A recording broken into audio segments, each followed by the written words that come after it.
नमस्कार दोस्तों, आप सभी का हमारे चैनल पर हार्दिक स्वागत है। दोस्तों आज 7 जनवरी 2024 है और दोस्तों 8 जनवरी से ट्रेडिंग का एक नया वीक चालू हो जाएगा शेयर बाज़ार में, जो कि 8 जनवरी से लेकर के 12 जनवरी 2024 तक पूरे 5 दिन ट्रेडिंग वीक में चलेगी। तो दोस्तों इस वीक में बाज़ार किस तरफ जाएगा और उसमें कौन कौन सी खबरें विशेष महत्व रखेंगी जिन पर आपको नज़र रखना होगा। तो दोस्तों 6 बड़ी खबरें होंगी जिससे शेयर बाज़ार में काफ़ी हंगामा हो सकता है। तो दोस्तों जैसा कि अभी पिछले वीक में जो कि 5 जनवरी 2024 को ख़त्म हुआ है, उसमें निफ्टी में मामूली सी गिरावट 0.1% हुई है और उस क्लोजिंग बनी है 21,710। इसी तरह सेंसेक्स में भी मात्र 0.3% की गिरावट हुई है और सेंसेक्स बंद हुआ है 72,026 पर। इसी तरह से जो टॉप गेनर रहे पिछले वीक में, उसमें निफ्टी रियल्टी 7.8% की ज़बरदस्त उछाल रही, जबकि निफ्टी मीडिया भी 3.25% की ज़बरदस्त उछाल पर रहा। और टॉप लूजर में आईटी स्टॉक्स रहे। आईटी का डाउन -1.9% और इसी तरह से मेटल का इंडेक्स भी डाउन रहा और इसमें 1.3% की ज़बरदस्त गिरावट रही। तो इस तरह से मिला जुला वीक रहा था पिछला, ज़्यादा उठा पटक भी नहीं हुई थी।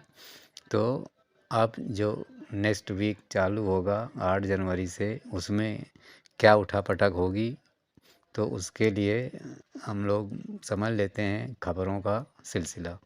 तो सबसे पहले जो बड़ी खबर रहेगी इस वीक में वो है Q3 की अर्निंग पर।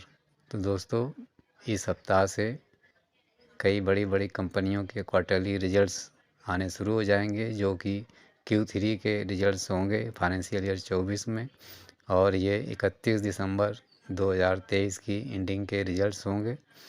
और इस हफ्ते में यानी कि 8 जनवरी से 12 जनवरी तक कुल 65 कंपनियां अपना रिजल्ट्स घोषित करेंगी और ये सारे के सारे इसी वीक में रिजल्ट्स घोषित कर देंगी। तो दोस्तों जो निफ्टी 50 की मुख्य टॉप कंपनियां हैं, उनमें से TCS और इन्फोसिस के रिजल्ट्स रहेंगे, जो कि 11 जनवरी 2024 को घोषित होंगे। ये दोस्तों बाज़ार को बहुत हिला डुला सकते हैं, क्योंकि यही दो ऐसी कंपनियां सबसे पहले अपना रिजल्ट्स घोषित करती हैं आईटी में, जिससे कि बाज़ार में बहुत तगड़ी हलचल होती है। उसके बाद आईटी कंपनी HCL टेक का भी जनवरी 12 को रिजल्ट्स आएगा और आईटी कंपनी ही विप्रो का भी रिजल्ट्स 12 तारीख को ही आएगा। इसके अलावा HDFC लाइफ इंश्योरेंस का भी रिजल्ट्स जनवरी 12 2024 को घोषित होगा और ये सारे रिजल्ट्स Q3 फाइनेंशियल ईयर 24 के डिक्लेयर होंगे। तो इन पर आपको नज़र बना करके रखनी है। यही एक ऐसे शेयर्स हैं जो बाज़ार में बहुत ही उथल पुथल मचा कर रखते हैं।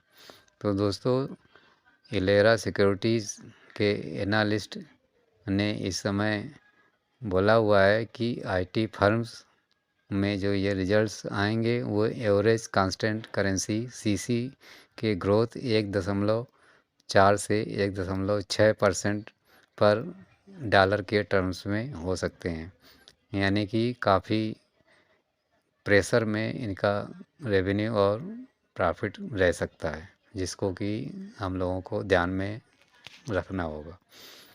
इसके अलावा दूसरी जो बड़ी खबर है वो रेड सी क्राइसिस को लेकर के है।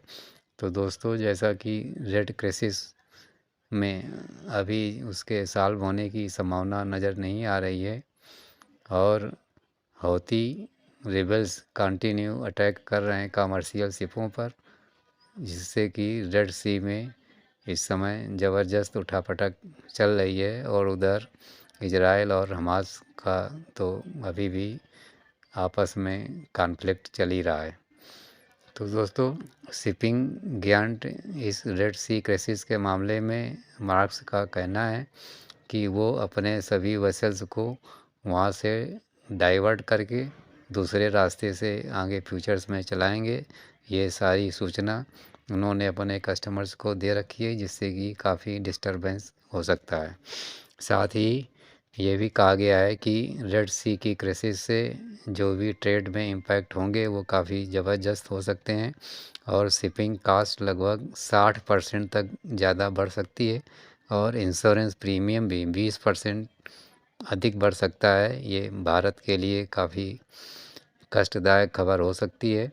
साथ ही अभी पिछले हफ्ते में ही गवर्नमेंट ऑफिशियल मिले हुए हैं शिपिंग कंपनियों के साथ मीटिंग में, जिसमें से इस सिचुएशन पर गहनता से विचार किया गया है और हो सकता है कोई नया इसमें सॉल्यूशंस मिल जाए।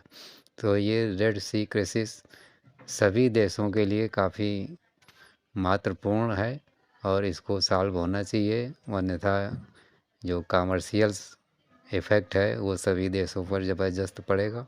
उससे शेयर बाज़ार में भी दबाव देखने को मिल सकता है। दोस्तों तीसरी खबर है एफआईएस और डीआईएस के डाटा। तो दोस्तों जो अभी जनवरी का पहला वीक बीता है उसमें एफआईएस ने तो ज़बरदस्त बाइंग की है, जबकि डोमेस्टिक इंस्टीट्यूशनल ने ज़बरदस्त सेलिंग की है।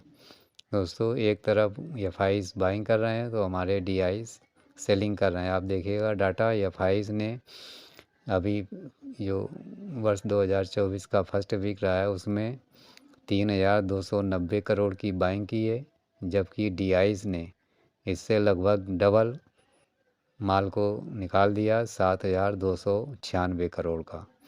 तो इससे पहले डीआईएस बाइंग पर थे और एफआईएस सेल्स पर थे, दोनों एक दूसरे के इस समय कंट्रा चल रहे हैं।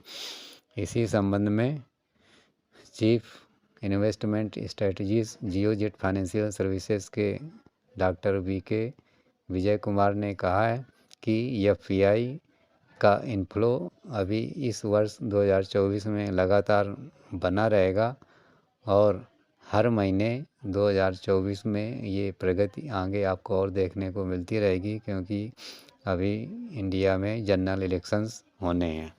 तो दोस्तों ये काफ़ी होपफुल है कि एफआईएस कंटिन्यू अभी बाज़ार में बने रहेंगे।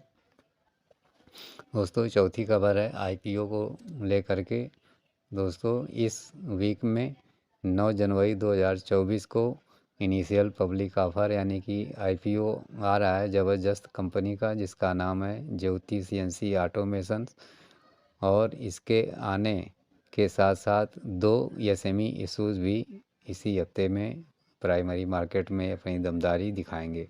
तो दोस्तों सबसे बड़ा जो इस वीक का आईपीओ रहेगा वो है ज्योति सीएनसी ऑटोमेशन का। 9 जनवरी 2024 से खुल करके 11 जनवरी 2024 तक चलेगा और इसकी जो प्राइस रेंज घोषित की गई है वो 315 रुपये से लेकर के 331 रुपये प्रति शेयर पर, और इस आईपीओ की जो फ्रेश इक्विटी वर्थ है वो 1,000 करोड़ रुपए। हाँ दोस्तों, मैंने इस ज्योति सीएनसी ऑटोमेशन के नए आईपीओ के लिए मैंने अपना अभी 2 दिन पहले ही वीडियो डाला है, आप डिटेल्स में वहाँ जा कर के चेक कर सकते हैं। दोस्तों पांचवी सबसे बड़ी खबर इस सप्ताह के लिए रहेगी कॉरपोरेट एक्शन की तरफ से। दोस्तों मंडे को यानी कि 8 जनवरी 2024 को बजाज ऑटो और चंबल फर्टिलाइजर्स एंड केमिकल्स के बोर्ड के द्वारा बाई बैक शेयरों का कंसीडर किया जाएगा और उसके बाद 10 जनवरी 2024 को एक्स डेट और रिकॉर्ड डेट घोषित की जाएगी कोचीन शिपयार्ड शेयर्स की। इसके साथ ही 11 जनवरी 2024 को एक्स डेट और रिकॉर्ड डेट घोषित की गई है बोनस शेयर्स के लिए, जो कि इंटीग्रा एसेंसिया और न्यू जेन सॉफ्टवेयर टेक्नोलॉजी के रूप में देखा जा रहा है, जिसमें से एक पर एक बोनस जारी किया जाएगा। तो इस तरह से 11 जनवरी 2024 से ऐसी बोनस शेयर लेना चाहते हैं तो उससे पहले आप बाइंग कर सकते हैं। दोस्तों छठा सबसे बड़ा महत्वपूर्ण खबर टेक्निकल फैक्टर्स को लेकर के है। तो दोस्तों बाज़ार में इस समय काफ़ी बुलिश सेंटिमेंट्स बने हुए हैं और टेक्निकल पॉइंट ऑफ व्यू से निफ्टी का जो अभी इनिशियल रेजिस्टेंस देखा जा रहा है वो 21,750 पर, और जो सेलिंग प्रेशर यदि आता है तो इमीडिएट सपोर्ट 21,600 पर देखा जा रहा है। और यदि क्लोजिंग 21,750 की लेवल से ऊपर बंद होती है तो ये सर्तियाँ 22,000 तक पहुँचेगा, और 22,000 के ऊपर जाने के बाद इसमें और ज़बरदस्त तेज़ी आ सकती है। तो दोस्तों इन लेवलों पर नज़र बना कर के रखिए, और इन सारी 6 खबरों पर नज़र बना कर के रखेंगे तो शेयर बाज़ार से अधिक आप प्रॉफिट कमा ले जाएंगे। तो दोस्तों मेरी तरफ से आप सभी लोग शेयर बाज़ार से अधिक अपना धन अर्जित करें, अधिक से अधिक लाभ कमाएं, मेरी हार्दिक शुभकामनाएं। और दोस्तों वीडियो अच्छा लगा और लाइक ज़रूर कर दें, शेयर भी कर दें और हमारे चैनल को भी सब्सक्राइब कर दें। धन्यवाद।